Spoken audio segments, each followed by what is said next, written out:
বিসমিল্লাহির রহমানির রহিম। আসসালামু আলাইকুম প্রিয় শিক্ষার্থীরা, তোমরা কেমন আছো? আশা করি সকলেই ভালো আছো, বাসায় আছো, সুস্থ আছো, নিরাপদে আছো। আজকে তোমাদেরকে আমি অষ্টম শ্রেণীর বিজ্ঞান ষষ্ঠ অধ্যায় পরমাণুর গঠন থেকে একটা ক্লাস করাইব, যেখান থেকে তোমাদের প্রত্যেকটি বছর কি নৈর্ভিত্তিক এবং কি প্রশ্ন আসে। বিজ্ঞান ক্লাসের আজকে হলো কি এটা প্রথম অষ্টম শ্রেণীর। এখানে আমাদের কয়েকটা টপিকস লিখা আছে, তোমরা কি এই টপিকসগুলো কি লিখে নিও। সর্বপ্রথম লিখা আছে ইলেকট্রন বিন্যাস, কিভাবে আমরা ইলেকট্রন বিন্যাস করব সেটা। এরপরে কি ইলেকট্রন বিন্যাস থেকে আমরা কিভাবে ধাতু চিনব, অধাতু চিনব এবং যোজনী কিভাবে আমরা বের করব সেটা আমরা কি ইলেকট্রন বিন্যাসের মাধ্যমে কি করব। তারপরে আমরা কি করব, যৌগমূলক কি নির্ণয় করব। কিভাবে যৌগ গঠন করে এটি সম্পর্কে কি আমরা জানব। প্রথমে তোমরা এদিকে তাকাও। হ্যাঁ, এখানে 20টা মৌলের নাম লিখা আছে। ইলেকট্রন বিন্যাস করার আগে কি আমাদের এই 20টা মৌল কি মুখস্থ করে নিতে হবে। মৌলগুলো এখানে তোমাদের বইয়ের ভিতরে আছে ষষ্ঠ অধ্যায়। মৌলগুলোর নাম আমি একটু বলে দিতেছি, তোমরা কি বইয়ের সাথে আবার কি মিল করে নিও। হাইড্রোজেন, হাইড্রোজেনের পারমাণবিক সংখ্যা কত এখানে লিখা আছে 1। হিলিয়াম, হিলিয়ামের পারমাণবিক সংখ্যা কত 2। Lithium 3, barium 4, boron 5, carbon 6, nitrogen 7, oxygen 8। এভাবে কি প্রত্যেকটা মৌল কি এখানে আছে 20টা মৌল আছে। তোমরা যদি 20টা মৌল মুখস্থ করতে পারো তাইলে তোমরা এই ষষ্ঠ অধ্যায় এবং অষ্টম অধ্যায় এখানে নাই, অষ্টম অধ্যায় সহ তোমরা কি এই 20টা মৌল যদি মুখস্থ করতে পারো তোমাদেরকে মোটামুটি 2টা অধ্যায় কমপ্লিট হয়ে যাবে। সর্বপ্রথম আমরা এখন কি করব, ইলেকট্রন বিন্যাস। প্রথমে আমরা একটু দেখি যে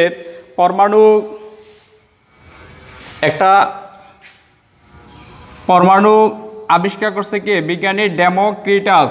সর্বপ্রথম 1800 অব্দের ডেমোক্রিটাস কি করছে, পরমাণু আবিষ্কার করছে। এগুলা কি প্রত্যেকটা কি পরমাণু আছে। পরমাণু আমরা একটু দেখে নিই যে পরমাণু কোথায় কি থাকে। দেখো, পরমাণুর কেন্দ্রের ভিতরে কি থাকে, এগুলা কি নৈর্ভিত্তিকে তোমাদের আছে। বাহিরে কি থাকে, এগুলা তোমাদের নৈর্ভিত্তিকে কি আসে। তাহলে বাহিরে থাকে কি ইলেকট্রন,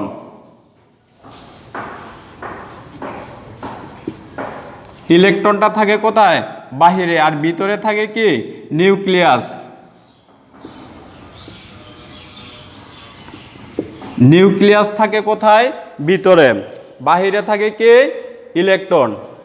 এই নিউক্লিয়াসের ভিতরে আবার কি থাকে নিউট্রন এবং কি প্রোটন। নিউক্লিয়াসের ভিতরে কি থাকে নিউট্রন এবং কি প্রোটন।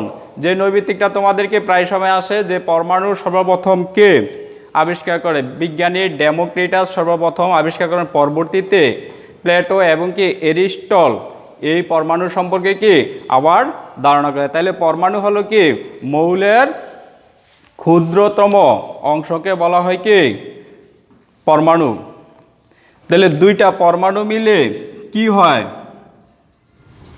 একটা অণু গঠন করে। তাহলে অণুর থেকেও ছোট সেটাকে আমরা কি বলবো পরমাণু।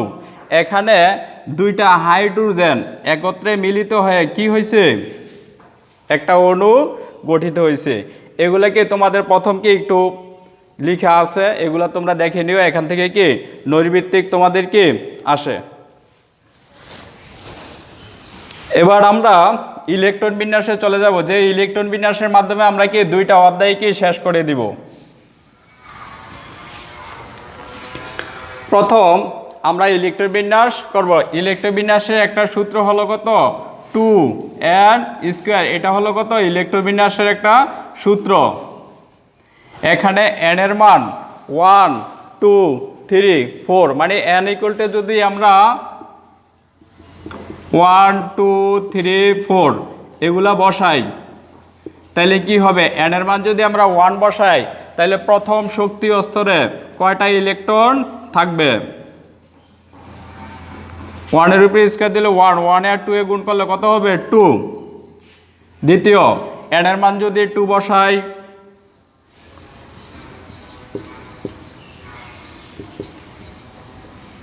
2 এর উপরে স্কোয়ার তার মানে কত হবে 2 দোকানে 4, 4 এর 2 দিয়ে আমরা গুণ করলে কত হবে 8। তার মানে কত আমরা 8টা পাইছি কত n এর মান 2। n এর মান 2 এর অর্থ হলো কি দ্বিতীয় শক্তি স্তরে কয়টা ইলেকট্রন থাকতে পারে। এবার তৃতীয় শক্তি স্তরে এটা কি প্রথম শক্তি স্তর, এটা দ্বিতীয় শক্তি স্তর, এটা কি তৃতীয় শক্তি স্তর। 2n² তার মানে কত n এর মান কত কত বসাইবে এবার n এর মান 3 বসাও, তাহলে 3 3 9, 9 আর 2 গুণ করলে কত হয় 18। তাইলে তৃতীয় শক্তি স্তরে পাইছি কত 18টা। তাইলে এইবার যদি আমরা পরমাণুর ইলেকট্রন বিন্যাসটা আবার কি আমরা এইভাবে পরমাণু গঠনাকার দেখতে পারি যে প্রথম স্তর দ্বিতীয় স্তর। প্রথম স্তরে কয়টা থাকবে 2টা, দ্বিতীয় স্তর মানে n এর মান 2 যখন বসাইছি তখন হচ্ছে কয়টা 8টা। তাইলে তোমরা দেখো যে দ্বিতীয় শক্তি স্তরে কয়টা ইলেকট্রন থাকতে পারে 8টা ইলেকট্রন। তৃতীয় শক্তি স্তরে আমরা দেখতেছি কয়টা ইলেকট্রন থাকতে পারে 18টা ইলেকট্রন কি থাকতে পারে। তাহলে প্রথম স্তরে কয়টা দিবা 2টা, পরবর্তী স্তরে কয়টা হবে 8টা দ্বিতীয় স্তরে। তৃতীয় স্তরে কয়টা এই তৃতীয় স্তর, এটা ছিল প্রথম স্তর, এটা দ্বিতীয় স্তর, এটা তৃতীয় স্তর। তাহলে তৃতীয় স্তরে কয়টা থাকবে 18টা। তৃতীয় স্তরে n এর মান যখন 2 3 বসাইছি তার মানে কি তৃতীয় স্তর। এইভাবে কি তোমরা চতুর্থ স্তর পর্যন্ত কি নির্ণয় করতে পারবা। তাইলে আমরা এখানে মৌল আছে কয়টা 20টা, 20টা মৌল কি তোমরা খাতায় লিখে নিও, মুখস্থ করে নিও। আমরা কি ইলেকট্রন বিন্যাসটা কি দেখতেছি প্রথম স্তরে কয়টা থাকে, দ্বিতীয় স্তরে কি কয়টা থাকতে পারে।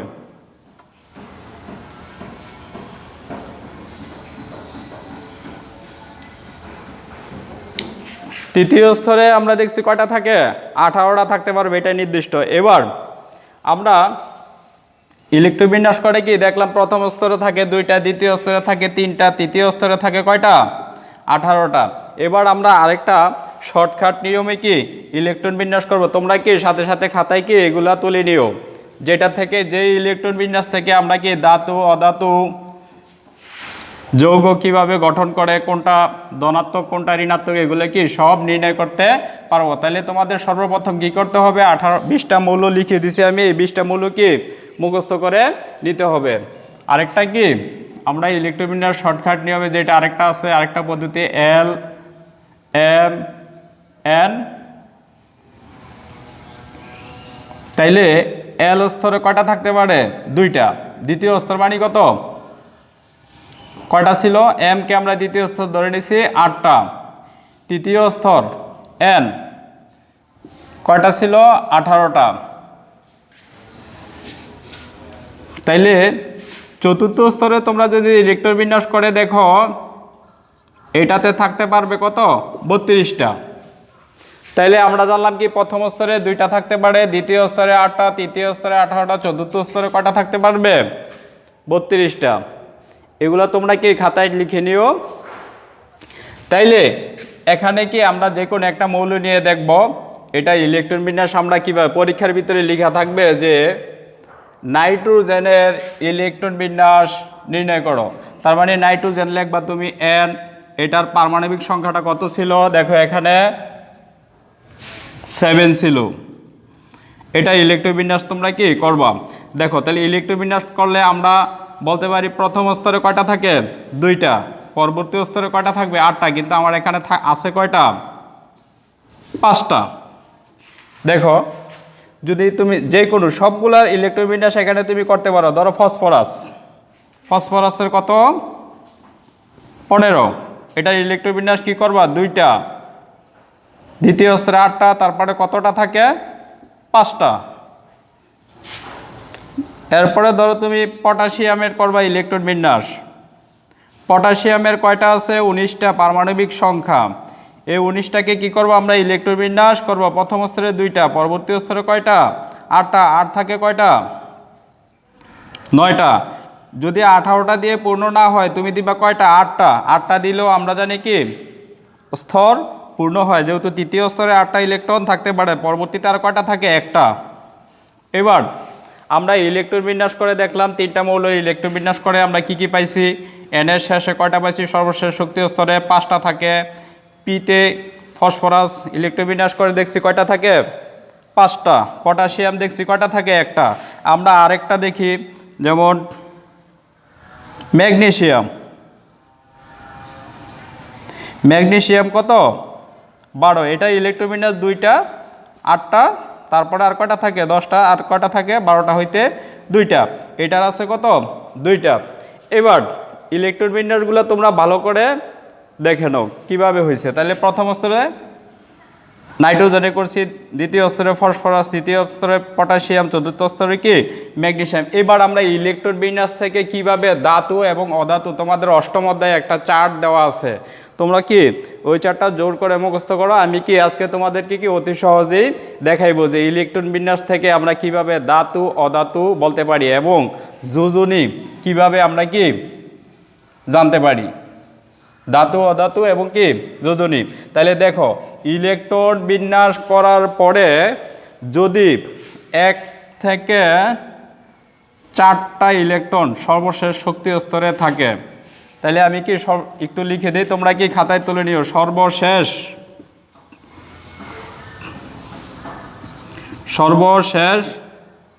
শক্তি স্তরে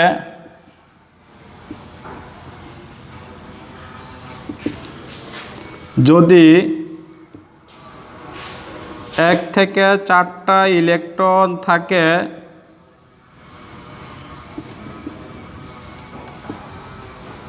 সেগুলো কি ধাতু। কি বলছি? 1 থেকে 4টা ইলেকট্রন সর্বশেষ ইলেকট্রন বিন্যাস করে যদি আমরা দেখি 1 থেকে 4টা ইলেকট্রন শেষ কক্ষপথে থাকে, তাহলে সেগুলো হলো কত? ধাতু। এবার তোমরা কি অষ্টম অধ্যায়ে একটা ছক আছে, ওই ছকটার ভিতরে কি তোমরা এগুলা দেখলে বলতে পারবা যে নাইট্রোজেন কি এখানে আছে কি ম্যাগনেসিয়াম ধাতু, তার মানে পটাশিয়ামও কি ধাতু। কেন? এদের কি 1 থেকে 4টা এর মধ্যে আছে, তাহলে আমরা বলতে পারি কি পটাশিয়াম ধাতু, ম্যাগনেসিয়াম কি ধাতু। এরপরে কি আরেকটা কথা হচ্ছে, তোমরা লিখে নিও যে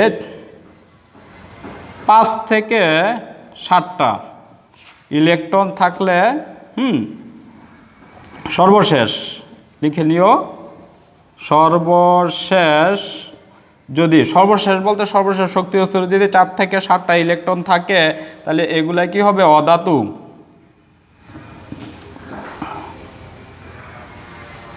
অধাতু। তাইলে এখানে অধাতু কোনটা? ফসফরাস এবং কি নাইট্রোজেন, এই দুইটা হলো কি অধাতু। কিভাবে আমরা চিনতে পারছি? ইলেকট্রন বিন্যাসের মাধ্যমে কি আমরা চিনতে পারছি নাইট্রোজেন এবং কি ফসফরাস অধাতু। তোমাদের চারটা কি এখন জোর করে মুখস্থ করতে হবে না, তোমরা সর্বপ্রথম কি করবা? 20টা মৌল মুখস্থ করবা, ইলেকট্রন বিন্যাস করে কি করতে পারবা? ধাতু অধাতু কি চিনতে পারবা। এবার আমরা যোজনী চিনব, যে যোজনী কিভাবে আমরা কি বের করতে পারি। ধাতু চিনতে পারছি আমরা, ইলেকট্রন বিন্যাস করতে পারছি, অধাতু চিনতে পারছি আমরা। এবার কাজ করব কি আমরা যোজনী কিভাবে বের করব। তোমাদের ওই ছকের ভিতরে কি আছে কার কার যোজনী কত? 1 2 3 4। যোজনীটা করার জন্য কি আমরা ইলেকট্রন বিন্যাস থেকে কি করব? যোজনী বের করে কি দেখব। তাহলে আমরা কি পড়ছি? ইলেকট্রন বিন্যাসের ক্ষেত্রে প্রথম স্তরে থাকবে 2টা, দেখো, দ্বিতীয় স্তরে 8টা, তৃতীয় স্তরে কত? 18টা। এই 2টা 8টা 18টা যদি থাকতে পারে, তাইলে এই মৌলগুলো কি নিষ্ক্রিয়। তাইলে এখন দেখো যে নাইট্রোজেনের সর্বশেষ শক্তি স্তরে কয়টা আছে? 5টা। এখন যদি দেখি আমরা নাইট্রোজেনকে 8টা তৈরি করতে আমাদের কয়টা প্রয়োজন? 3টা। মানে 8টা তৈরি করতে আমাদের প্রয়োজন কয়টা? 3টা। তার মানে কি 5টার সাথে কয়টা যুক্ত করলে আমার 8টা হবে? 3টা। তাইলে নাইট্রোজেনের যোজনী কত? 3। এখানে 3টা কি আমার প্রয়োজন হয়েছে কি 8টা তৈরি করতে। তাইলে নাইট্রোজেনের যোজনী কত 3। তোমরা ছকের ভিতরে দেখো যে নাইট্রোজেনের যোজনী 3 আছে কিনা। এবার ফসফরাসের যোজনী আমরা দেখবো সেম। ফসফরাসও কয়টা আছে 5টা, তাহলে তার 8টা হইতে কয়টা লাগবে 3টা। তার মানে সে কি করবে, তার যোজনীয় কত 3। এবার তাইলে ধাতুগুলা কি করবে, ইলেকট্রন ত্যাগ করবে এবং অধাতুকে ইলেকট্রন গ্রহণ করবে। এর পাশাপাশি তোমরা কি আরেকটা জিনিস লিখে রাখো যে অধাতু কি করে, ইলেকট্রন ত্যাগ করে। এই কথাটা তোমরা লিখে রাখো। আর ধাতু কি করে, অধাতু কি করে, ইলেকট্রন গ্রহণ করে। সরি, অধাতু ইলেকট্রন কি করে, গ্রহণ করে। আর ধাতু কি করে, ইলেকট্রন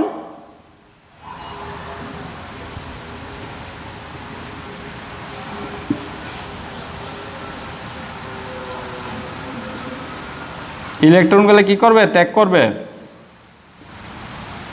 তাহলে ধাতুগুলা কি করছে, ইলেকট্রন ত্যাগ করবে। অধাতুগুলা কি করবে, ইলেকট্রন গ্রহণ করবে। দেখো এবার পটাশিয়ামের সর্বশেষ শক্তির স্তরে কি আছে, একটা ইলেকট্রন আছে। তার মানে আমরা যদি দেখি যে পটাশিয়ামের ইলেকট্রন বিন্যাসটা আমরা এখানে কি নির্ণয় করে নিলাম, 8টা, দ্বিতীয় স্তরে থাকতে পারে 8টা। এবার তৃতীয় স্তর কি আমরা হয় 18টা দিয়ে পূর্ণ করব, না হয় কি 8টা দিয়ে পূর্ণ করব। কেন, আমরা জানি 8টা থাকলেও কি করে, সে পূর্ণ হইতে কি পারে। 8টা থাকলে ইলেকট্রন কি বিন্যাস একটা স্তর কি পূর্ণ। তাইলে সর্বশেষ শক্তি স্তরে দেখতেছি আমরা কয়টা থাকে, একটা। 8টা এখানে দিছি কয়টা, 2টা।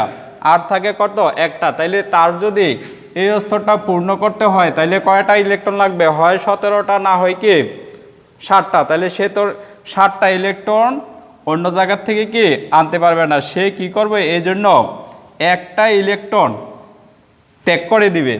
তাইলে একটা ইলেকট্রন যদি ত্যাগ করে তাহলে সে কয়টা ইলেকট্রন ত্যাগ করছে, একটা। তার মানে তার যোজনী কত, 1। পটাশিয়ামের যোজনী কত, 1। এবার ম্যাগনেসিয়াম দেখো, সেও কি 8টা গঠন করতে গেলে কি করতে হবে, তার 6টা কি ইলেকট্রন গ্রহণ করতে হবে। তার মানে সে 6টা তো গ্রহণ করতে পারবে না। কেন, তার 2টা আছে। এখন দেখ তোমরা আরেকটু জিনিস কি জেনে নিও, যে একটু লক্ষ্য করো। যেমন আমরা পটাশিয়ামের এটা দেখি, তার সর্বশেষ শক্তি স্তরে ছিল 8টা, আর তার সর্বশেষ শক্তি স্তরে ছিল কত, একটা। আর তার লাগবে কত, 60টা। তো এখন 60টা বড় নাকি 8টা বড়, তোমরা অবশ্যই বলবে কি 60টা বড়। তাইলে সে কি করবে, একটাকে কি নিয়ে নিবে। তার মানে পটাশিয়াম কি করছে, একটা ইলেকট্রন ত্যাগ করছে, একটা ইলেকট্রন ত্যাগ করছে, এই জন্য তার যোজনী কত, 1। এবার ম্যাগনেসিয়ামের ক্ষেত্রে আমরা দেখি, ম্যাগনেসিয়ামও কি করবে, 8টা গঠন করতে গেলে 2টা, আর কয়টা লাগে, 6টা। তার মানে এই 2টাই কি করবে, অয় কি করবে, 2টাকে দিয়ে দেবে। কেন, 6টাকে কি টেনে নিয়ে আসতে পারবে না। তার মানে তার অর্থ হলো কি, এটাও কি যোজনী 2। তার মানে সে কি করছে, 2টা ইলেকট্রন ত্যাগ করছে। তার মানে এটাও কি 2টা ইলেকট্রন ত্যাগ করছে, তার যোজনীয় কত, 2। তার যোজনীয় 2।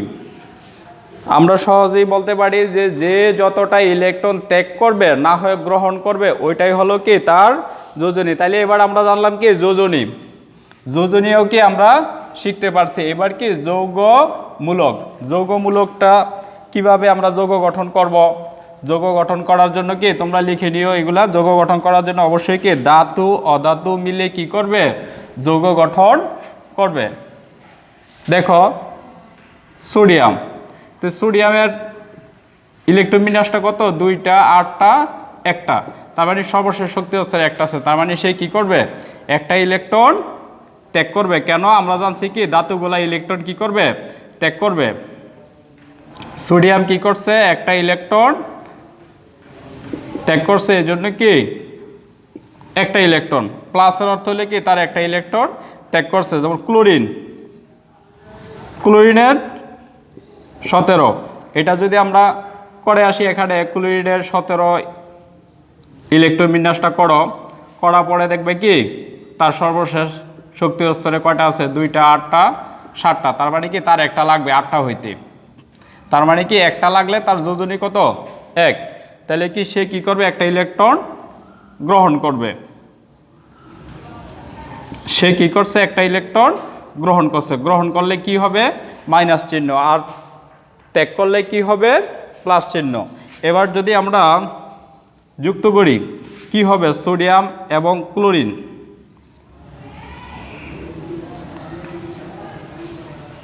যুক্ত হয়ে কি হয়েছে, সোডিয়াম ক্লোরাইড, যেটাকে আমরা কি বলে থাকি, খাবার লবণ। সোডিয়াম ক্লোরাইড খাবার লবণ, এটা তোমাদের পরীক্ষায় আসে অনেক সময় যে খাবার লবণের সংকেত কি। তাইলে আমরা কি করছি, এই যে 2টা মৌল, একটা হলো কি সোডিয়াম ছিল কি ধাতু, কেন তার সর্বশেষ শক্তি স্তরে ছিল 1টা। আর ক্লোরিন ছিল কি অধাতু, কারণ তার সর্বশেষ শক্তি স্তরে ছিল কত, 7টা। তাহলে 5 থেকে 7টা যেগুলো থাকবে এগুলো কি অধাতু, আর 1 থেকে 4টা থাকবে সেগুলো কি ধাতু। তাহলে ধাতু এবং কি অধাতু মিলে কি যৌগ গঠন করছে, কি ধাতু ছিল সোডিয়াম, অধাতু ছিল ক্লোরিন, মিলে হলো কত, সোডিয়াম ক্লোরাইড। এটা কি একটা যৌগ। যৌগ গঠন করার জন্য অবশ্যই কি ধাতু অধাতু কি মিলে যৌগ গঠন করবে, কখনো এখানে কি ধাতু ধাতু অধাতু অধাতু কি যৌগ গঠন করবে না। তোমরা কি করবে এখন, বাকি কাজগুলো কি প্রত্যেকে সবাই এখানে মৌলগুলো কি মুখস্থ করে নেবে, প্রত্যেকটা ইলেকট্রন বিন্যাস করবে। করার পরে দেখবা তোমরা যে 8ম অধ্যায় যোজনী ধাতু অধাতু কিভাবে বের করতে হয় ইলেকট্রন বিন্যাস করবা। করার পরে কি দেখবা অতি সহজেই কি যোজনী ইলেকট্রন বিন্যাস থেকে কি আমরা নির্ণয় করতে পারি, ধাতু কিভাবে নির্ণয় করতে পারি, ইলেকট্রন বিন্যাস থেকে অধাতু কিভাবে নির্ণয় করতে পারি। এগুলো হলো তোমাদের বাড়ির কাজ।